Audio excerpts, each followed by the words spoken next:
Bismillahirrahmanirrahim. Assalamualaikum warahmatullahi wabarakatuh. Guru hebat, negara kuat. Kembali bertemu lagi dengan saya Rahmat Patansi di pembelajaran Bahasa Indonesia materi untuk kelas 12. Pertemuan kita kali ini masih lanjutan dari pertemuan yang lalu. Jadi judul kita kali ini menganalisis kebahasaan artikel atau buku ilmiah. Sebelum kita lanjut pada pembahasan kita kali ini, saya menginginkan kalian untuk berdoa terlebih dahulu. Adik-adik silakan berdoa.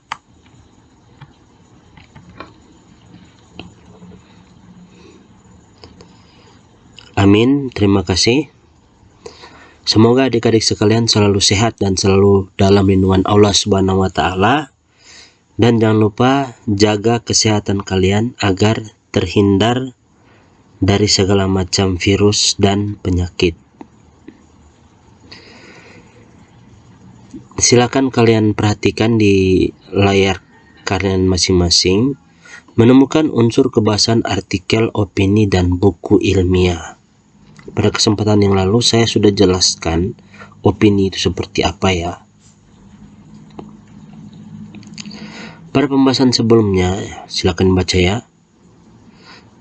Unsur kebahasaan yang terdapat dalam artikel dan buku ilmiah memiliki persamaan karena penyajian isinya berdasarkan fakta yang didukung melalui opini, bukan imajinasi.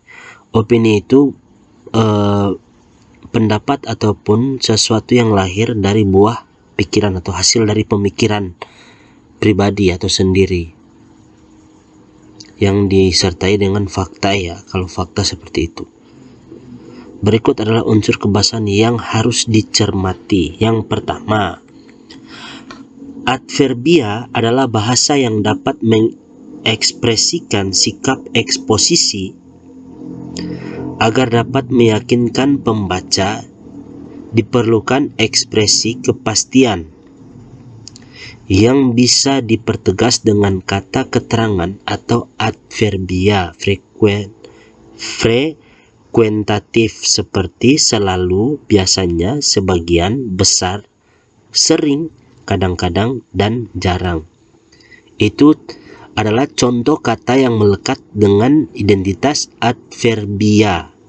Ya, ini adalah kata yang kurang lebih bisa menggambarkan sebuah ekspresi ya. Biasanya, contoh dalam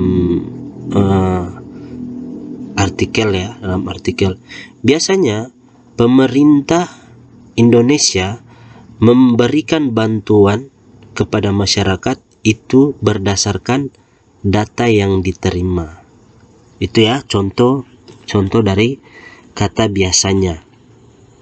Berikut konjungsi adalah kata atau ungkapan yang menghubungkan dua satuan bahasa yang sederajat, yaitu kata dengan kata. Jadi menghubungkan kata yang lain ke kata yang lain, kata sebelumnya ke kata sesudahnya. Frasa dengan frasa, jadi frasa dengan frasa ya, seperti itu ya, kata dengan kata, frasa dengan frasa, klausa dengan klausa, serta kalimat dengan kalimat. Paham ya?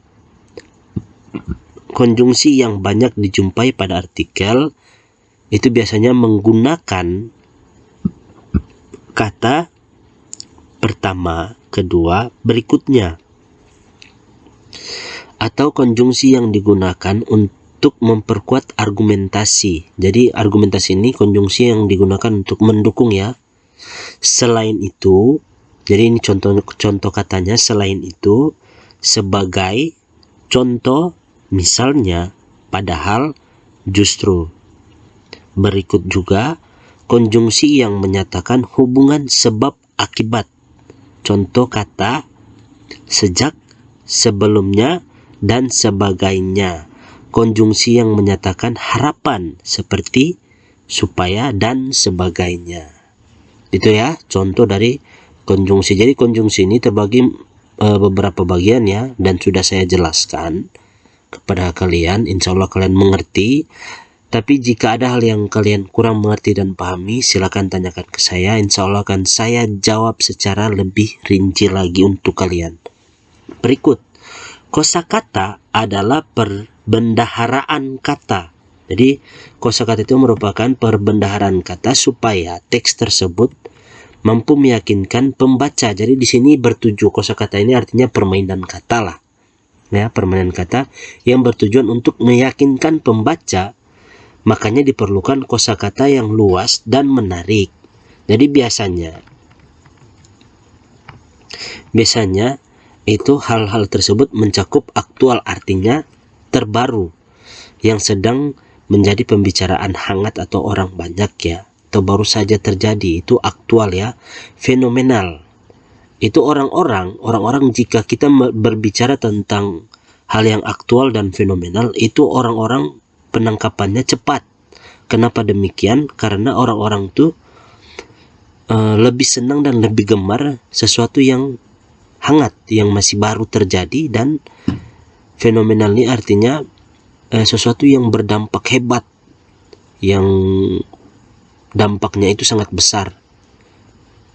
Seperti itu ya. Editorial, artikel dalam surat kabar yang mengungkapkan pendirian editorial atau pemimpin surat kabar.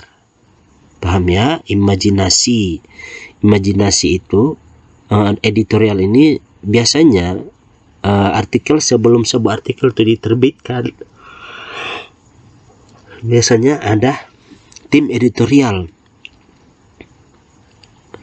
yang mengungkapkan pendirian editorial atau pemimpin surat kabar. Seperti itu ya. Berikut, imajinasi. Imajinasi ini adalah daya pikir atau untuk membayangkan dalam angan-angan artinya ya. Jadi imajinasi kita menjalankan pikiran kita melalui gambaran-gambaran sebuah imajinasi yang lahir dari pemikiran kita sendiri. Modalitas cara pembicara menyatakan sikap terhadap suatu imajinasi dalam komunikasi antar pribadi, barangkali, harus, dan sebagainya. Itu ya.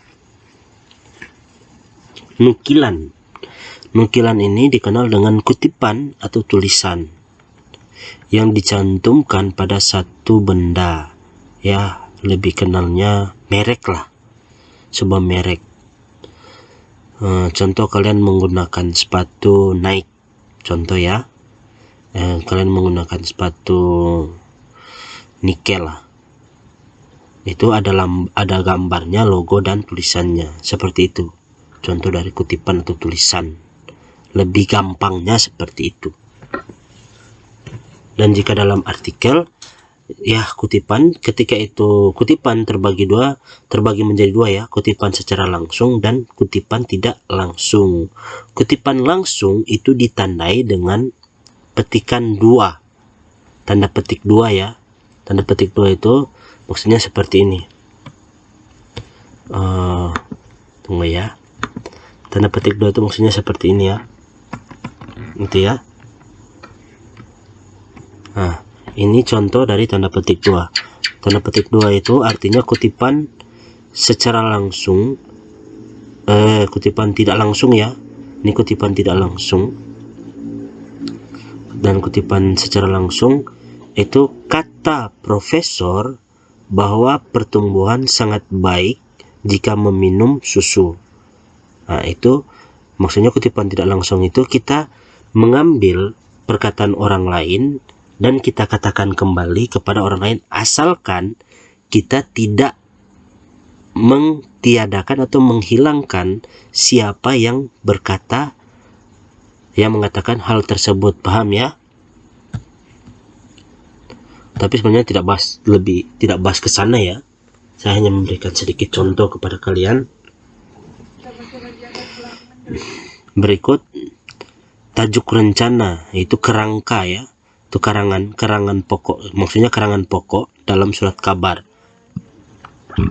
Teks opini, teks yang merupakan wadah untuk mengemukakan pendapat atau pikiran. Keterangan oposisi, keterangan yang memberikan penjelasan atau kata benda jika ditulis keterangan ini diapit, tanda koma atau tanda pisah atau tanda kurung. Paham ya? Nah, ini adalah contoh artikel. Sastrawan serba bisa. Harian Kompas. Kenapa dimiring? Karena ini adalah nama dari perusahaan ya.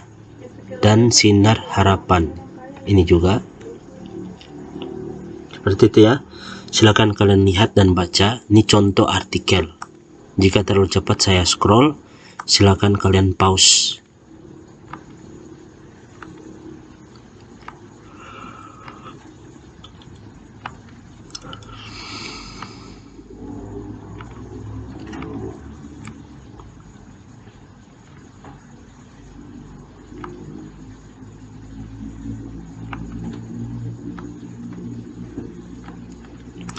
Setelah membaca teks artikel dan cuplikan buku ilmiah di atas yang tadi ya, yang sudah saya scroll itu, isilah format tabel di bawah ini.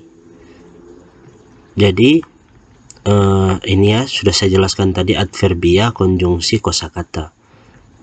Dalam artikel adverbianya seperti apa, kalimatnya atau kata atau paragrafnya seperti apa, adverbianya, konjungsi, kosakata, begitu juga dengan buku ilmiah. Seperti itu ya. Membandingkan kebahasan artikel opini dan buku ilmiah. Nah, membandingkan itu, membandingkan dari segi kebahasaan, pada dasarnya kan kebahasan yang ada dalam artikel, opini dan buku ilmiah itu agak mirip ataupun sama-sama ya. Jadi untuk membandingkan kebahasan ini berarti kita harus melihat dari segi bahasa secara umum ataupun secara khusus. Bahasa apa yang digunakan oleh artikel opini dan bahasa seperti apa yang digunakan oleh buku ilmiah. Jadi di situ kita bandingkan. Setelah kamu bisa menemukan unsur-unsur kebahasaan dalam sebuah artikel opini dan buku ilmiah, selanjutnya untuk menambah wawasan dalam menganalisis, kamu membandingkan dua artikel opini dan dua buku ilmiah berdasarkan unsur kebahasannya serta memberikan komentar. Ini sebenarnya penugasan. Tapi karena kita dalam masa daring ya, saya ingin kalian hanya melihat, menyaksikan, dan menyimak dengan baik penjelasan yang saya berikan. Ini contoh artikel juga.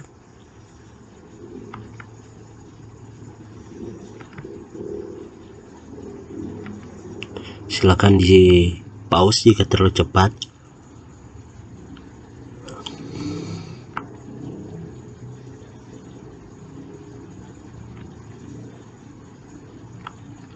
Ya, ini seperti yang tadi ya. Nah, jika ada hal yang ingin kalian tanyakan ke saya, silakan ditanyakan melalui kolom komentar. Untuk siswa saya bisa di kolom komentar, bisa melalui WA group, bisa melalui WA pribadi. Cukup sekian yang dapat saya sampaikan. Semoga dan insya Allah bermanfaat untuk kalian. Alhamdulillah. Terima kasih. Wabillahi taufiq hidayah. Wassalamualaikum warahmatullahi wabarakatuh.